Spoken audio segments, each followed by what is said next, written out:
Hi, അസ്സലാമലൈക്കും. മിന്നീസ് വീട്ടിലേക്ക് എല്ലാവർക്കും സ്വാഗതം. നമ്മൾ കാണിക്കാൻ പോകുന്നത് എന്താണെന്ന് വെച്ചാൽ നിങ്ങൾക്ക് തമ്പനിയിൽ കണ്ടിട്ടുണ്ടാവും, അപ്പോൾ അറിയാണ്ടാവും. എന്നാലും ഞാൻ കാണിച്ചു തരാം. അപ്പോൾ ഇന്ന് നമ്മൾ കൊക്കോ പഴത്തിൻ്റെ മരമാണ് കാണിച്ചു തരാം. പഴം ഉണ്ടായത് ഞങ്ങളുടെ വീട്ടിലുണ്ടായതാണ്, മുറ്റത്തുള്ളതാണ് കേട്ടോ. അപ്പോൾ കാണിച്ചു തരാമെന്ന് വെച്ചിട്ടാണ്. എല്ലാവരുടെ വീട്ടിലുണ്ടോ ഇല്ലയെന്നൊന്നും അറിയില്ല. ഞങ്ങളുടെ വീട്ടിലുള്ള ഞാൻ കാണിച്ചത് അതാണ്. ഇതാ പഴം. ഇത് വെച്ചിട്ടാണ് നമ്മൾ ഈ കൊക്കോ പൗഡർ ഉണ്ടാക്കുന്നത്.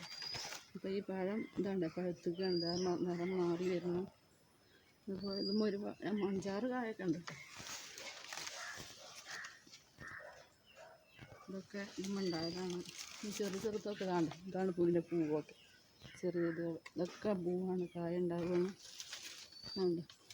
അടി മുതൽ ഇതുണ്ടാവും. അത്ര വലുതാവൊന്നും വേണ്ട. ചെറിയ മരത്തിൽ തന്നെ 2-3 വർഷത്തിൻ്റെ ഉള്ളിലാണ് ഇപ്പോൾ ഇത് ഉണ്ടായിരിക്കുന്നത്. 2 വർഷമായിട്ടുണ്ടാവുള്ളൂ അപ്പം ഇനി കായ ഉണ്ടായിരിക്കും. അപ്പോൾ ഇത് നമുക്ക് ഇനി പൊട്ടിക്കാം കേട്ടോ. പൊട്ടിച്ച് നോക്കണം. ഇതുകൊണ്ടാണ് അപ്പോൾ ഈ കൊക്കോ പൗഡർ ഉണ്ടാക്കുന്നത്. ഞങ്ങൾ ഇതൊന്നും അറിഞ്ഞിട്ടൊന്നുമല്ല കേട്ടോ അത് വെച്ചത്. കൊക്കോ പൗഡർ ഉണ്ടാക്കാമെന്നൊക്കെ പറഞ്ഞിരുന്നു, പക്ഷേ ഞാൻ അതാടെ കാണുമായിരുന്നു ഈ സാധനം. അപ്പോൾ ഞങ്ങളൊന്ന് പരീക്ഷിച്ച് നോക്കാൻ വേണ്ടി കുഴിച്ചിട്ടാണ്. ഇതിൻ്റെ കുരുവാണ് കേട്ടോ കുഴിച്ചിട്ട്. അപ്പോൾ നമുക്ക് ഇതൊക്കെ അയക്കണം. അപ്പോൾ അതൊന്ന് പറിച്ചെടുക്കാം.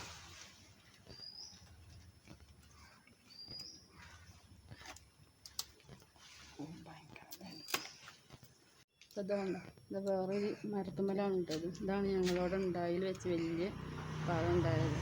അതുകൊണ്ട് നല്ല വലുപ്പമുള്ള പഴം. ഇതാ നിറം മാറി വരുന്നു ഉണ്ടായിട്ട്. ഇത് അടിയിൽ കൂടെ ചെറിയ ചെറിയതുകൾ ഉണ്ടാവുന്നത്. ഇപ്പോൾ നമ്മൾ ഇരുമ്പമ്പുളിൻ്റെയൊക്കെ ഇതുമ്പോൾ ഉണ്ടാവില്ലേ പൂക്കൾ അടി മുതൽ, അതേപോലെയാണ്. അപ്പോൾ നമുക്ക് ഇത് മുറിച്ച്, ഇതാണ് മരം. നിങ്ങളെ വീട്ടിലുണ്ടോയെന്ന് അറിയില്ല. ഞങ്ങളെ വീട്ടിലുള്ള ഞങ്ങൾ കാണിച്ചത് മാത്രമാണ്. ഇതാ അവിടെ ഉണ്ട് ഒരു പഴം, നല്ല വലുത് തന്നെയാണ്. അത് കാണുന്നുണ്ടോയെന്ന് അറിയില്ല. അതല്ല, അത് വലിയ പഴം. ആദ്യമായിട്ടാണ് ഉണ്ടായത്. ഞങ്ങൾക്ക് ഇങ്ങനെ ഇത്ര വലിയ പഴം ഉണ്ടാവില്ല. ആദ്യം ഞങ്ങളിപ്പോൾ ഇതിൻ്റെ മുന്നേ 3-4 വട്ടമൊക്കെ അറുത്തിട്ടുണ്ട്. പക്ഷേ ഞങ്ങൾ ചോക്ലേറ്റ് ഒന്നും ഉണ്ടാക്കിയിട്ടുണ്ടായിരുന്നില്ല. അപ്പോൾ ഇത് ഭയങ്കര പണിയാട്ടോ കുടിക്കാൻ. ഇത് വലിയ പഴമാണ്.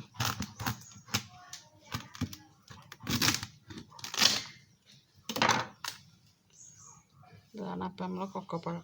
ഇതാ കുരു കണ്ടില്ലേ. അപ്പം നമുക്കിതൊന്ന് ഈ കുരു എടുക്കാം.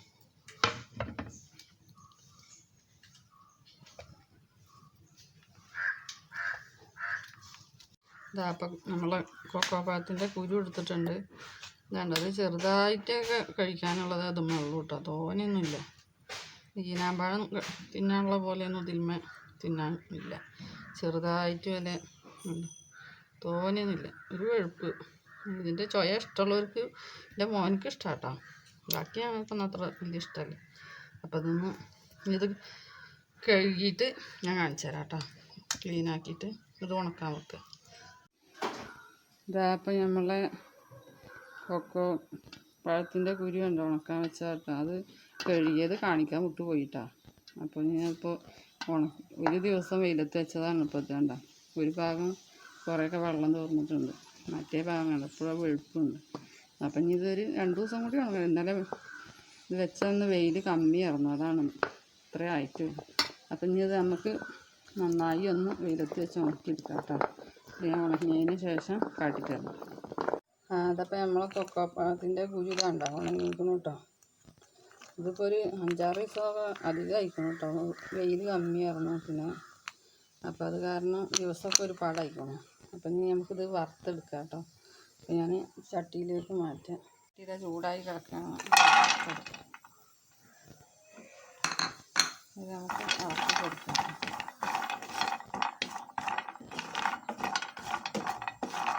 നന്നായി വറുത്തെടുക്കണം. നന്നായി ഇളക്കി കൊടുത്തിട്ട് വറുത്തെടുക്കാം കേട്ടോ. വെയിലേ കമ്മിയുള്ളത് കൊണ്ടാണ് ഇതുണ്ട് കറുപ്പ് കളറായി. നല്ല വെയിലിൻ്റെ കുറവാണ്. ഇത് നമ്മൾ നന്നായി വറുത്തിട്ട് തോടൊക്കെ പൊളിച്ചെടുക്കുക. നമ്മൾ പുളിയൊക്കെ വറുക്കില്ലേ അതുപോലെ തന്നെ.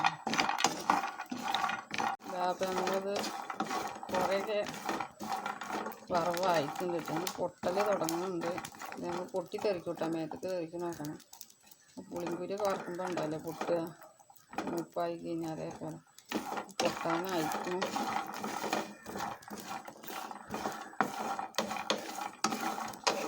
നമുക്കിതിന് പൊട്ടുന്ന ശബ്ദം വേണം.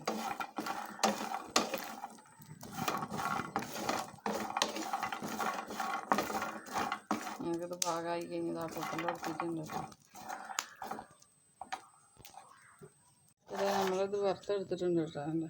അതുപോലെ ഇത് ചൂടാറിയതിന് ശേഷം നമുക്കിത് പൊളിച്ചെടുക്കാം.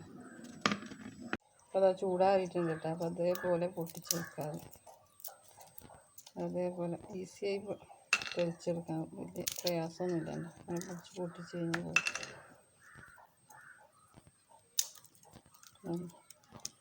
ഇത്ര പണിയെടുത്ത് അതേപോലെ തെളിച്ചെടുത്തിട്ടുണ്ട്. ഇതേപോലെ ഇതെല്ലാം തെളിച്ചെടുത്ത് പൊടിച്ചെടുക്കാം. അപ്പോൾ അതാ നമ്മൾ കൊക്കോ പായത്തിൻ്റെ കുരു ഇതാണ്ടോ പൊളിച്ചെടുത്തിട്ടുണ്ട് കേട്ടോ എല്ലാതും. ഇനി നമുക്കിത് മിക്സിയിലിട്ടിട്ട് പൊടിച്ചെടുക്കും.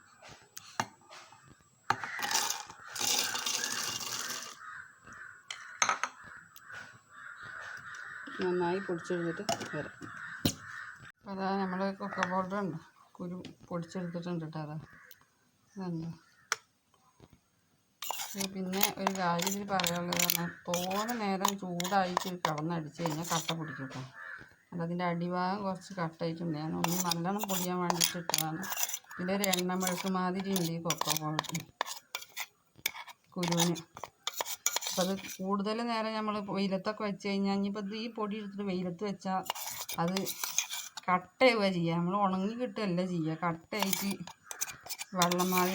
നമ്മൾ ചോക്ലേറ്റൊക്കെ തിന്നുമ്പോൾ പുറത്ത് വെച്ചാൽ ഉണ്ടാവില്ല ചോക്ലേറ്റ് വെള്ളം കൊണ്ട്. അത് വേറൊന്നുമല്ല, ഈ കൊക്കോ പായത്തിൻ്റെ കുരുവിൻ്റെ ഒരു പ്രത്യേകത. അതിലൊരു എണ്ണ മെഴുക്കുണ്ട്. അപ്പോൾ അത് ഫ്രിഡ്ജിലാണെങ്കിൽ മാത്രമേ ഉള്ളൂ ഇതേപോലെ പൊടിയായിട്ട് ഇരിക്കുള്ളൂ. പുറത്ത് വെച്ച് കഴിഞ്ഞാൽ അത് കട്ട പിടിക്കും. കൂടുതൽ ചൂട് തട്ടാൻ പാടില്ല. അത് ഇതല്ല, ഇത് മിക്സിയുടെ അടിയിലുള്ള ഭാഗമാണ്, അതാണ് ഇതിങ്ങനെ കട്ട മാതിരി. അപ്പോൾ കൊക്കോ പഴം റെഡി ആയിട്ടുണ്ട്. നമ്മുടെ വീട്ടിലുണ്ടായ കൊക്കോ പൗഡർ കേട്ടോ, സോറി, വീട്ടിലുണ്ടായ കായ വെച്ചിട്ടാണ് ഉണ്ടാക്കിയിരിക്കുന്നത്. അപ്പോൾ എല്ലാവരും വീഡിയോ ഇഷ്ടമായ ലൈക്ക് ചെയ്യുക, ഷെയർ ചെയ്യുക, അപ്പോൾ സബ്സ്ക്രൈബ് ചെയ്യാൻ മറക്കരുത് കേട്ടോ.